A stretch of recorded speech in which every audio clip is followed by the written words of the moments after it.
Centre ఎంత centre పక్కన KVR college, railway station, current office, అటు సైడు 7 రోడ్ల జంక్షన్, రైల్వే జంక్షన్. ఎటువంటి సెంటర్ ఇది? ఇది ఇంత స్థలంలో ఇది కట్టి లాస్ట్ వదిలిపెట్టి పారిపోతే all credit should go to Jagan.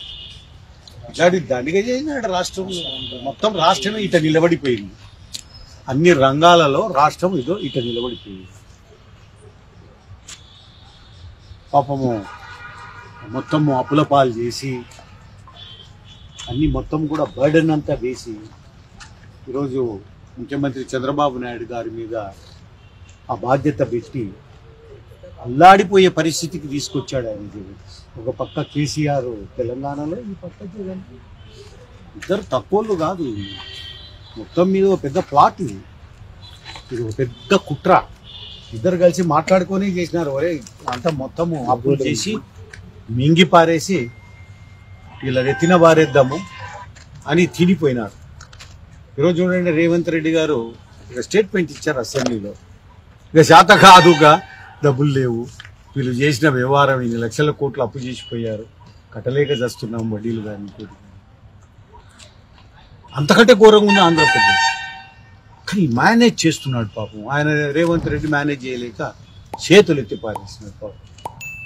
ఒక పక్క జగను, ఈ తెలుగు రాష్ట్రాలలో ఒకవైపున జగను, ఇంకో వైపున కేసీఆర్, ఇద్దరు కలిసి సర్వనాశనం చేశారు ఈ 2 స్టేట్ల. అసలు విడిపోకపోయి ఉన్నా కూడా ఏదో రకంగా మేనేజ్ అవునేమో కానీ ఇద్దరికి లడ్డులకు దొరికినాయి 2 లడ్లు. ఒకటి తెలంగాణ లడ్డు, ఇంకొకటి ఆంధ్రప్రదేశ్ లడ్డు. ఈ లడ్లను తినుకుంటూ కూర్చున్నారు. ఈయన 5 ఏళ్ళు, ఆయన 10 ఏళ్ళు.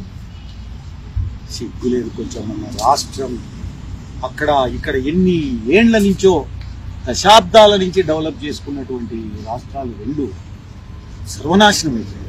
జీతాల్లో కూడా డబ్బు లేని పరిస్థితి. ఇక్కడ కూడా ఏం తక్కువ లేదు. కానీ చంద్రబాబు నాయుడు గారి చాకచక్యంతో కొంతవరకు నెట్టుకొస్తున్నాడు. కొంతవరకు కేంద్రంతో ఉన్నటువంటి సంబంధాలు కానీ నెట్టుకొస్తా ఉన్నారు. విచిత్రమైన పరిస్థితుల్లో ఉన్నాయి 2 రాష్ట్రాలు కూడా. ఏం తేడా ఏం లేదు. అక్కడంటే ఆదాయం ఎక్కువ ఉంది. ట్విన్ సిటీస్ ఉన్నాయి. అయినప్పటికీ కూడా ఆడ మరి చేప పిల్ల బయటపడినట్టుగా, గడ్డనబడినట్టుగా ఆడ తయారైంది. ఇక్కడ కేవలం చంద్రబాబు నాయుడు గారి యొక్క అడ్మినిస్ట్రేషన్ వల్ల ఎంతో అంతో బండి నడుస్తుంది. 3 కిలోమీటర్లు అందుకోలేదు కానీ నడుస్తుంది. ఆడ పూర్తి అయిపోయింది. టైర్లు గీర్లు బెరికి పారేసి తెలంగాణ వాహనము రాళ్ళ మీద పెట్టారు. దాన్ని అన్ని 4 టైర్ల బదులు రాళ్ళు బెడిసి ఆ బండి దాని మీద పెట్టారు అక్కడ. ఇది కారణం వీళ్ళిద్దరే. వీళ్ళంతా రాష్ట్ర ద్రోహులు వీళ్ళు. మామూలుగా మనం దేశ ద్రోహులు అది ఇది అంటుంటాం. 2 రాష్ట్రాల ద్రోహులు ఎవర్రా అంటే వీళ్ళు. డైలాగులు ఇంకోటి తప్ప ఏమి లేవు. అంత అప్పులు, తెచ్చేది పెట్టేది, తెచ్చేది పెట్టేది. ఇదో ఇవన్నీ నిలబడిపోయినాయి.